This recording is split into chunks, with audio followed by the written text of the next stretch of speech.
سلام زخبركم زخبركن تخاطلت مدي لو دما حدش فيديو تمليسه مصي يالكم صمدو تدغفو دخا صمدو بطعمي تدغفو عداغا غيره يخمط اسمرا يلكالكم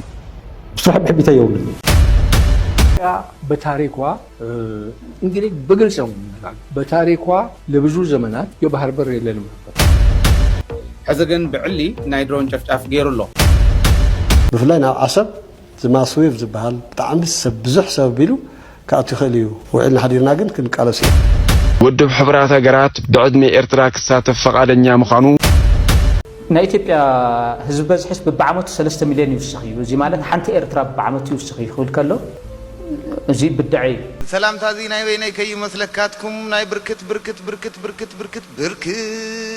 ወለ ሰብ ሰላምታይ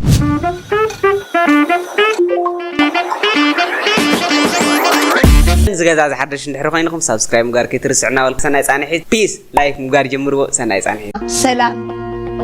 سلام كاني يوردل سلام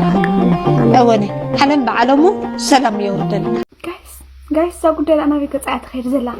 انت لازم كلتا تكرنيا تناغرت سبسن كادوناي فور خينكم وا انت اي لخص كن فاطمه معتينا با نمتاي كم زين لا نمتاي كم زين فقر زلورنا مرة نجري بالنسبة هو ما أعرف اللي خلاب بأساس كلها حدا هتخون كلتا قاعد أنت بزرعين زفاق زرعين متهم أنا يبوت جورو كنزعرني إنه بتعمل كرم زراعي تغيرها باينا لما عندي نايم ساعة نقدر حدا يطلع وحاولنا مالتي سمر البال لما عندي كبحري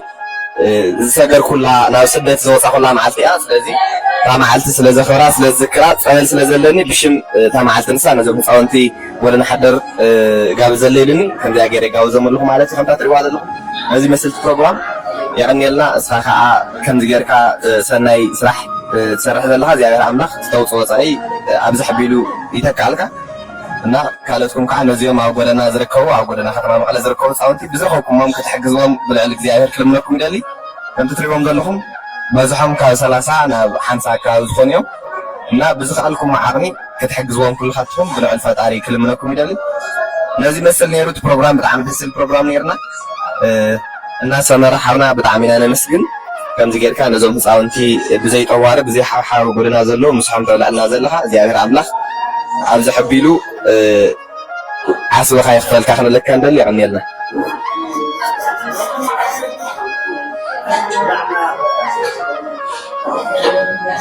شماي كيروس قبر مكايل زبال كاب إرتراوي تابدا كاب إثيوبيا وتجراوي أبخات وليد مات أسمراء توليد عادة كل جزء زي خناتات كم كله بفلا بخلو تغطولد كلها سراي وعبي للجهون كاب كالي إلى جمة ماذا ولا بخالي تزي فلتنا سدرا خالي خلو زبل بخلو تنقرات كله بزح بدعات تبدل مات ذكرنا ولا زي ما برونا دو بيتشلسي حدا ودحتنا يتسويس أدي ما عرف إني فبنزيا حزاني قينا أنا كانت حزن كم تسمعني ونحوس لزغنا يذكرنا زم كم زيهم ما قلت نقرأ هذا وتخونه تاتابزي كان فين كان تنمسنا جناي كل جزء كم زلوا تخوينا تاركنا نابين حدا كفتم أنا ولا صلاتين كاري نقرأ تيسي ذكرت تيسي سلامكم كل جزء دلايني رنا ስለዚህ እዚህ ነገራት ዘመምጾ ሁሉም ህናት እዚህ ጾም ደሆን ካለኝ ሐቃና ሐጎሴ ወሰል ይሉ ትዝጽበ ወይ ኮነ በዝደለው ትምኒት ላይ ጾለተይ ኮይንለይ ወሰልማ ዲናት ኔሮ ብዙሕ ነገራት ካብዝነ ነው ዘመን ኣብ ኤርትራ ነው ትግራ ዲናት ይስማዓሉ ጥይት ዘይስማዓሉ ዘመን ከውም ትምኒተይ ናትብዞን ህና ቆልዑ ወለ ተመርዐ ኤርትራዊት ያሰበይተይ ሰበሰ ቆልዑ በለመለ مزنا جرات زي أبيل أما إسرائيل أم بخردي وأنا نفعت قينا بالله متوسطه حتى إني ما أوزن ثلاث ساعات تجرب بدحريول كان زقينا مالتي دسيرني أبيل سلزي حدث أمامنا بسبب زي لفظ زي كان بعد عقلي زقنا كان زين سلز قناتي قانقات برينيا ونكزارون زقنا إحدى من بدل تحبس له في الصمد هذا كات نجرات زجرنا من نفتح مغنيات ونقابلنا مريتشا توهيلنا نفس درانا دينا كالنتين نفس درا نبدأ كيد نفس كبيت نبراتيون سكون دم سلابة ብጣዕሚ ተሓጒሰ ደስ ይብል ጽምዶ ካብ ዘለና ላዕሊ ሙሉእ ብምሉእ 100% ዕውት ክኸውንካ ተስፋ እዩ አብይ አሕመድ ዓሰብ ክሕዝተ ኮይኑ ሳልሳይ ኩናት ዓለም ዝለዓል ናይ ዓለም ሕጊ ዝጠሓስ ትርጉም ሉዓላዊነት ትርጉም ዩናይትድ ኔሽን እዩ ዝጠፍእ ትርጉም ሕጊ እዩ ዝጠፍእ ዘይኸውን ነገር እዩ እዚ ናይ ዩናይትድ አረብ ኤምሬት ገለ አጀንዳ ሒዝካ ስልክ ሃለው ለምባል ትክክል ኣይኮነን ብስሩ እውን ኣነ ከም ትግራዋይ ማለት እዩ ኢትዮጵያ ዓሰብ ክትውንን ኣይደሊ ኣነ ከም ትግራዋይ ሓደጋ ኢላና መፀነት ኢና ኣይኮነ እንደ ዓሰብ ወኒና ብጅቡቲ ኪራይ ከፊላ ተምፅኦ መፅዋራት ኳስ ከመይ ትገብረና ከም ዘላ ስለንፈልጥ ማለት እዩ ናይ ዕድመ ልክዕ ክባን ዕፅዋን ክነኣተይ እንደለና ከም ናተይ ማለት እዩ ስለዚ ዘይኸውን ነገር ኣብይ ሃለውለው ዝብል ዘሎ ፓርላማ ሚድያ ኣብ ገለ ዓሰብ ናበለ ህዝቢ ኢትዮጵያ ኣብ ጥቑ ንምዕሳል ዝገብሮ ምንቅስቃስ ካብ ዝወፃ ምንም ነገር የብሉ ጽምዶ ትድግፎ ዲኻ ጽምዶ ብጣዕሚ እዩ ዝድግፎ እንታይ ማለት እዩ ጽምዶ ይታቶ ሰላም ማለት እዩ ምሕበር ማለት እዩ ሓደ ግዜ ምስ ተሓውሮ እውን ክፍለጥ ይግባእ ዝብሉ ሓሳባት እውን ይለዓል እዮም ምሕበር ማለት ኖ ከምኡ ይመፅእ ምሕበር ማለት እዩ ምፅማድ ማለት ንኣብነት እንታይ ይበሃል እስኽን ሓደ መንእሰን ተመርዑ ተፃሚድኩም ከም ናይ ትግራይ ክንሪኦ ተለና ግን ምስ ህዝቢ ኤርትራ ተፃሚድኩም ደ ኣታ ተፃሚድኩም ደ ጽምዶ ጠረቃሉ ከምኡ ክንርድኦ ንኽእል ኢና ቃል ሞ ንረዳእ ኢና ቀደም ፍታቃል ትክክለኛ ትርጉም ንሓዝ ምፅማድ ማለት ምሕባር ምውሃድ ልክዕ ኣብታ ውህደት ክንፈላለ ንኽእል ኢና ማለት ናብ ሳይንስ ተእቲኻ ውሁድ ዝበሃል ነገር ንእሽተይ ክትፈልዮ ኣይትኽእልን ናብ ዘይፈላለ ነገር እውን ይመፅእ እዩ ኣብ ዘይፈላለ ነገርስ ንኣብነት ሰብኣይን ሰበይትን ተመርዒዮም ሓዳር ገይሮም ቆልዓ ተወሊዶም ናይ ክልቲኦም ውህድ እኮ እዩ ኣይኮነን ኣይትፈልዮን ነዚ ቆልዓ እዚ ወይ እዛ ቆልዓ እዚያስ እዚ ትኪ ናይ እከለ እዩ ናይ ኣዴኺ እዚ ትኪ ቡኻ ክትብል ይትኽእል ሰብ ውህድ ነገር እዩ ብኡ ደረጃ ይብሎን ጽምዶ ግን በባህላ ምሕባር እዩ ምውሃድ ንብሎ እንዲና ግን ብኡ ደረጃ ኣይኮነን ምሕባር ማለት ምትሕብባር ምትሕግጋዝ ሓቢርካ ንዝኾነ ስራሕ ምስራሕ ምክኣል እዩ ሓቢርካ ምንባር ምክኣል እዩ እዚኣ ኣብ መንጎና ንመንጎ ሱዳንን እውን ኣሎ ተሓብረት ኣላ ኣብነት ናትና ተፈናቀለ ወይ ዘላ ሱዳን ምሕባር እዩ ካብቶም ዋላ ናይ ባዕላ ውግእ ትፍጠር መዓት ትግራዋይ ሓቢሩ እዩ ዝነበር ትግራይ መዓት ኢትዮጵያ ውፅእ እንተነበረ ሓቢሩ እዩ ምሕባር ዘይምበኣስ እዩ ዘይምጉናፅ እዩ ዘይምፅላእ እዩ ፅልእ እንተ ነርካ እውን ትፅልእ ምግዳፍ ትወቃዕ እንተ ነርካ እውን ትምውቃዕ ምግዳፍ ታይዳ ንሰናይ ነገር ብሰላም ንምንባር ዘኽእለካ ሕብረት ምፍጣር እዚኣታ ንኣይ ትርደአኒ በታሪኳ እንግዲህ በግልጽ ነው የምንነጋገር በታሪኳ ለብዙ ዘመናት የባህር በር የለንም ነበር የምንጠቀመው ንጉስ ምኒልክም የሚጠቀሙት በጅቡቲ ኤርትራ በጣሊያን ነበር ያለችው ምጽዋም ሆነ አሰብ የኛ አልነበረም this is a fact ይሄ የታሪክ ሀቅ ነው ንጉሱ ግርማዊ ቀዳማዊ ኃይለ ሥላሴ ኤርትራን ከናት አገሯ ብለው ባዋሃዱበት ጊዜ ሁለት በር ነበር ኦኬ ያ በር ደግሞ ሰላም አልነበረም በጃንሆም ጊዜ ቢሆን ኤርትራኖቹ ይዋጋሉ በዓለም አቀፍ ሕግ መሰረት አንድ መንግስት የፈረመውን የሚቀጥለው መንግስት ሊሽረው አይችልም እና ብዙ አለው አሁን ኖ እኛ ወያኔ ነው ያለ ኢትዮጵያ ሕዝብ ፈቃድ ኢትዮጵያ ሬፈረንደም ኖ አይሰራም ብለኔ ነው ማለት ኢትዮጵያ የባህር በር ከፈለግን ጥሩ ሶሉሽን ምንድነው ምጽዋን ነው ምንፈልገው አሰብን ነው ምንፈልገው መደራደር መጠየቅ ዲፕሎማሲ በኃይል ሳይሆን በፍቅር በመግባባት በጥሩ ዲፕሎማሲ ጅቡቲን ስንጠቀምበት እንደነበረ አሁንም ምጽዋ አሰብን ልንጠቀምበት እንችላለን ባይ ነው ጥሩ ዲፕሎማሲ የነሱ ፕሪኮንዲሽን አለ አንተ ደግሞ የራስን ፕሪኮንዲሽን ይዘህ ቁጭ ብለህ መወያየት ነው እንጂ በአካኪ ዘራፍ አይሆንም እኔ አሁን ብዙዎች አሉ ባህር ያስፈልገናል ይሄን መሆን አለበት ይሄ ሊሆን አይችልም ይሄ ፉከራ አካኪ ዘራፍ ሊሰራ አይችልም ዕዳጋ ገይረ ይኽመጽ አስመራ ይልካለሁ ብስራሕ ብሕቢታ ይውል አብይ አሕመድ ብርሃኑ ጁላ ሬድዋን ጌታቸው ረዳ ጻድቃን ዝክክል ወደው ይል እንድሕረት ተኸፊቱ እዩ ትዶ ንምንታይ ሰላም መራሕቲ ሃይማኖት ክኸዱ ይኽእሉ ሽማግለ ዓበይቲ ዓዲ ክኸዱ ይኽእሉ ፖለቲከኛታት እንደ ምክንያት ኣነ መንግስቲ ስለዘይኮንኩ መንግስቲ ወኪል ክዛረብ ስለዘይክእል ናይ መንግስቲ ወኪል ናይ ሕወሓት ወኪል እውን ስለዘይኮንኩ ኣነ ዝፈልጦ ነገር የብለኝ ሕብረተሰብ ግን መራሕቲ ሃይማኖት ወሎም ዓበይቲ ዓዲ ወሎም ዕዳጋ ዝገብር ወሎ ስፖርተኛ ወሎ ናይ ኪነ ጥበብ ሱማያ ወሎም ግን ካብ ድሕሪ ሕዚ ዝኽልክሎም ሰብ የለን ኣነ ከምኡ ክኸውን እየ ዘብል ሄለን መለስ ኣብ መቐለ መፅያ ትደርፈሉ ርሑቕ ኣይኮነን ኣብ መቐለ ርሑቕ ጌርካ ከይትሓስቦ ኢለ ምናልባት ንሰላም ይኩም ማለት 2011 መፅያ ደሪፋ ነይራ እያ 2018 ኪኖ እዚ ይኽኸድ ባንድታት ኤርትራ ስነ ጥበባውያን መፅኦም ምስ ህዝቢ ትግራይ ኣብ ስቱድዮም ሲስ ክብሉ መን ይኽልክሎም ኣስመራ ካይድና ሲስ ክንብል ንሕና መን ይኽልክለና ደጊ ዝኽልክለና የለን ይኽለካ ደሊ ስለዚ እገለ መፅኡ እገለ መፅኡ ንስሕታር ግደ ይኸውን እዚ በፍፅም ልኡላውነት ናይ ኢትዮጵያ ሙሉ ልኡላውነት ዝበሃል ትሒሱ ወይ ኮይለካ ዓንቶ ልኡላውነት ዝበሃል ድኻ ሰብሲ ልኡላውነት የብሉን ኮይኑ ስለዚ ንሕና ድኻታት ኢና